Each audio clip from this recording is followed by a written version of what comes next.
आफूलाई कम्युनिकेटमा राखेको राम्रो अथवा बायर्स एजेन्टसँगै किन्नुपर्छ भन्ने छ अथवा बायर्स एजेन्ट नै प्रयोग गर्नुपर्छ भन्ने छैन अथवा बायर्स एजेन्टले चाहिँ तपाईँलाई गाइड मात्रै पनि गर्न सक्छ यो विषयमा अलिकति तपाईँले कसरी भन्नुहुन्छ? यस्तो सर, अब यो चाहिँ कस्तो छ भने आफूलाई थाहा छ, यसलाई सेग्रिगेट गरौँ है त।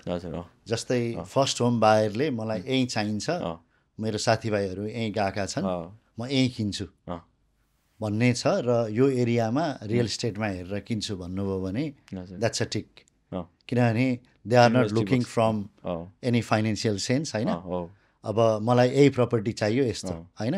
अब हामीले स्टिल फर्स्ट होम बायरलाई पनि गाइड गर्ने भनेको डु डोन्टमा जेनरली त्यो कुराहरू चाहिँ अगेन, किनभने घरमा लगानी गर्ने एउटा इमोसनली एट्याच हुन्छ आफ्नो फ्यामिली रेज गर्न ओर्न होइन। त्यो भएपछि इमोसनली ड्रिभन भएको क्लाइन्टले फाइनेन्स हिसाबले हेर्ने हो भने दे डोन्ट कन्सिडर द्याट, भनेपछि द्याट्स रुल्ड आउट होइन। त्यसको लागि बायर्स एजेन्ट अथवा कसैको पनि सल्लाह लिनु परेन, रियल इस्टेट एजेन्ट पनि परेन होइन, कोही मान्छेको पनि परेन, because they are so committed in doing what they want to do. अब अर्को कुरा आयो इन्भेस्टरको कुरा। इन्भेस्टरको कुरामा पनि सर अब बायर्स एजेन्टै जस्तो मैले भने अस्ट्रेलियामा नयाँ कन्सेप्ट हो, यही 2-4 वर्षदेखि, अझ विशेष यो 1-1.5 वर्षदेखि चाहिँ धेरै अलि सुनिन थालिएको। तर स्टिल नम्बरको हिसाबले कम्पेयर गर्ने हो भने हाम्रो बायर्स एजेन्टको नम्बर चाहिँ कम्पेयर टु रियल इस्टेट एजेन्टमा चाहिँ एकदमै 1/10 पनि छैन है। जुन चाहिँ यही स्ट्याटिस्टिक्स हेर्ने हो नि युएसमा चाहिँ 1-on-1 छ हो। युएसमा युएसमा चाहिँ म्याच्योर कन्सेप्ट हो। युएसमा बायर्स एजेन्ट र सेलिङ एजेन्टहरूको नै अब मैले यो प्रिटी मच मलाई के अलिअलि आइडिया छ यसमा।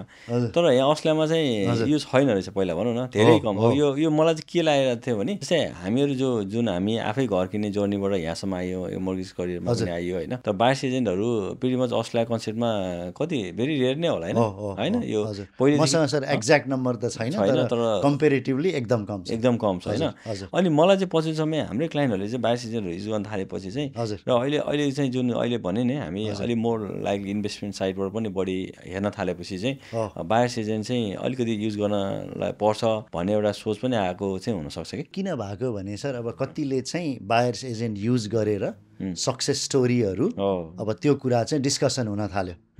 मान्नुहोस् पहिला सिडनीमा बसेका मान्छेले अब तपाईँले अघि भन्नुभयो पर्थमा नगइकन पनि इन्भेस्ट गर्न थालिसके, त्यो सम्भव थियो त? सोच्दा पनि यो त हुन नसक्ने कुरा जस्तो हो नि त।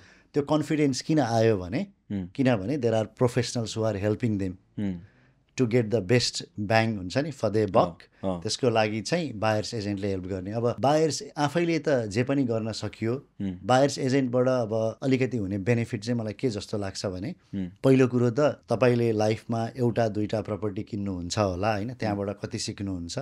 बायर्स एजेन्टको त्यो डे इन डे आउट काम भयो, इट कम्स फ्रम एक्सपिरियन्स होइन। उहाँ अब बायर्स एजेन्टले generally it's not from the hunts होइन, जेनरली नम्बर हेरेर सबै कुरा डाटाहरू हेरेर they know what the next growth point is, why you are investing that. अनि प्लस अर्को बेनिफिट के पनि हुन्छ भने जुन हामीले एउटा 10-15 हुन्छ नि, अब बायर्स एजेन्टको चार्ज चाहिँ मैले देखेको 6,000 देखि 25-30 हजारसम्मको छन् बायर्स एजेन्टहरू है पर प्रपर्टी।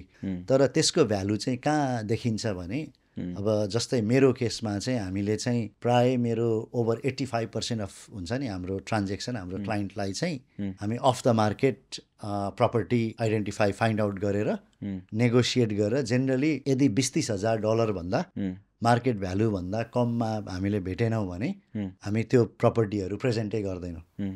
भनेपछि we are already making something हुन्छ नि हाम्रो बायरको लागि, हाम्रो क्लाइन्टको लागि। यो अफ द प्लान प्रपर्टीहरूलाई बायर्स एजेन्ट बिचमा अलिकति यो विषयमा अलिकति भनिदिनु न, किनभने अफ द मार्केट सर यसमा सरी अफ द मार्केट चाहिँ अफ द मार्केट प्रपर्टीहरू कतिपय मार्केटमै नआइकन बिक्री भइरहेको हुन्छ होइन। यसमा चाहिँ बायर्स एजेन्टहरूले पनि यो बायर्स एजेन्टहरूको कुनै एउटा फोरम अथवा के तपाईँहरूलाई त्यसरी केही आउँछ कसरी? होइन सर, हाम्रोमा चाहिँ के छ भने मसँग सोर्सिङ टिम छन्, दे रेगुलरली उनीहरूको काम भनेकै अफ मार्केट प्रपर्टी यी स्पटहरूमा सोर्स गर्ने। अनि हामीसँग चाहिँ एक्जिस्टिङ रिलेसन छ अब रियल इस्टेट एजेन्टहरूसँग।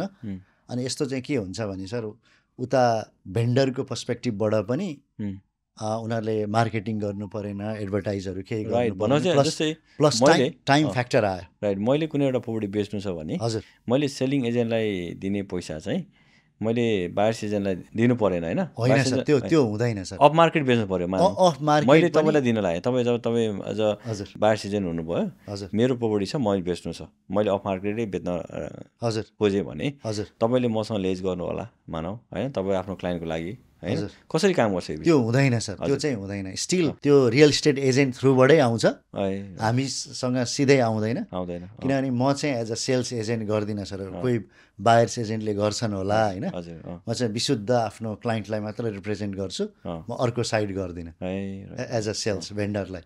त्यो आउने अफ मार्केट प्रपर्टी पनि आउने भनेको रियल इस्टेट एजेन्ट थ्रु नै हो।